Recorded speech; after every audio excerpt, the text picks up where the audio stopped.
Hai teman-teman, saya Restu Mengiri Pembonan, ahli jenjang Prodi Sarjana Terapan Gizi dan Dietetika, Poltekkes Kemenkes Makassar. Sekarang, kita akan sama-sama belajar mengenai materi mineral sebagai salah satu komponen dari zat gizi mikro. Sebelum membahas lebih lanjut, mungkin banyak orang tahu pentingnya makanan bagi tubuh, tetapi pernahkah kita memikirkan zat-zat apa yang terkandung dalam makanan yang kita konsumsi, serta bagaimana peranannya dalam menjaga kelangsungan fungsi tubuh kita? Berdasarkan kebutuhannya bagi tubuh, zat gizi dibagi dalam dua bagian, yaitu zat gizi makro dan zat gizi mikro. Sebagaimana namanya, gizi makro adalah zat gizi yang diperlukan tubuh dalam jumlah yang besar, yaitu dalam satuan gram per hari.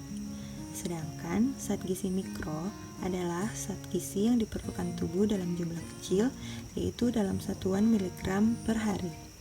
Zat gizi makro terdiri dari karbohidrat, protein, dan lemak. Sedangkan zat gizi mikro terdiri dari berbagai jenis vitamin dan mineral. Namun untuk saat ini kita akan lebih spesifik belajar mengenai salah satu zat gizi mikro, yaitu mineral. Yuk kita simak materinya baik-baik. Mineral terdiri atas dua, yaitu mineral makro dan mineral mikro. Mineral makro terdiri dari beberapa mineral. Yang pertama yang akan kita bahas yaitu kalsium.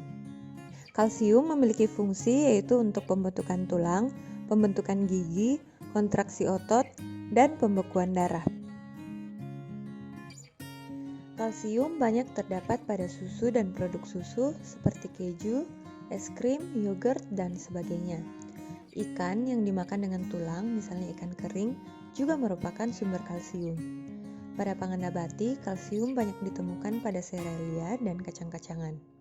Sayuran hijau juga mengandung kalsium, tetapi bahan pangan ini juga mengandung fitat dan oksalat yang dapat menghambat penyerapan kalsium. Mineral makro yang selanjutnya yaitu fosfor. Fosfor dan kalsium merupakan zat utama pembentuk tulang dan gigi. Kalsifikasi tulang dan gigi diawali dengan pengendapan fosfor pada matriks tulang. Sumber fosfor sendiri terdiri dari berbagai pangan yang juga merupakan sumber protein seperti daging, ayam, ikan, telur, susu dan hasil olahannya, dan kacang-kacangan. Selanjutnya yaitu sulfur. Sulfur merupakan komponen semua jaringan tubuh, terutama jaringan yang tinggi protein seperti keratin kulit, otot, rambut, dan kuku. Di samping itu, sulfur juga merupakan unsur dari hormon insulin, vitamin B, biotin, saliva, empedu, dan heparin dalam darah. Pada umumnya, pangan sumber sulfur juga merupakan pangan sumber fosfor. Banyak terdapat pada kecamba, gandum, kacang-kacangan, daging, jeroan, ayam, ikan, telur, serta susu dan produk susu. Mineral makro yang terakhir yaitu magnesium. Magnesium berperan dalam proses aktivasi enzim-enzim tubuh dalam reaksi metabolisme karbohidrat, protein, dan lemak menjadi energi.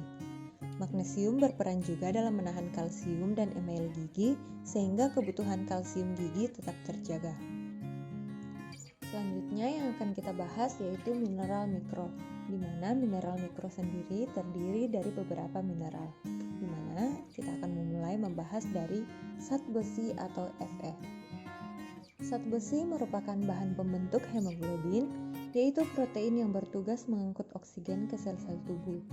Selain itu, sebagai komponen penyusun mioglobin, zat besi membantu menjaga agar oksigen selalu tersedia untuk keperluan kontraksi otot.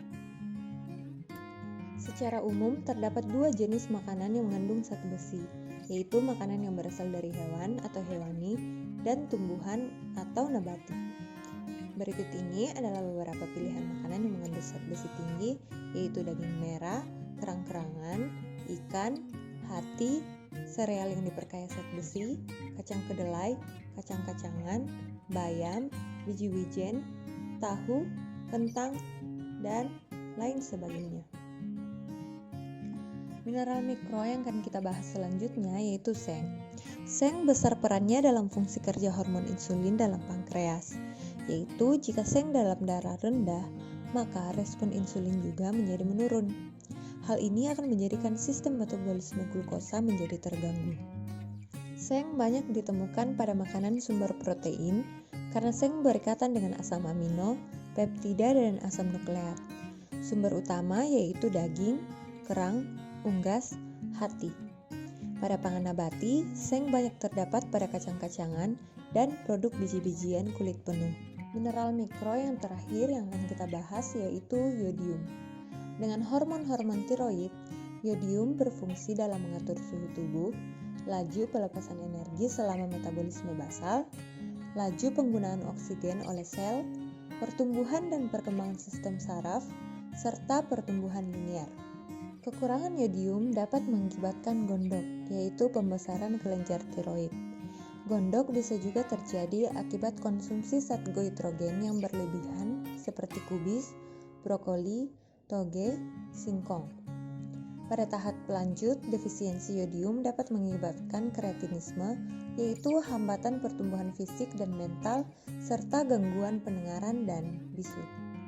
Untuk memenuhi kebutuhan yodium, ada beberapa sumber makanan yang boleh kita konsumsi, yaitu garam yang beryodium, yaitu garam yang biasanya telah difortifikasi atau diberi tambahan oleh yodium. Di samping itu, kita juga bisa mengonsumsi makanan laut atau seafood, belum kering, telur, susu, dan produk unggas. Demikianlah pembahasan mengenai mineral, semoga bisa menambah wawasan bagi kita semua. Terima kasih.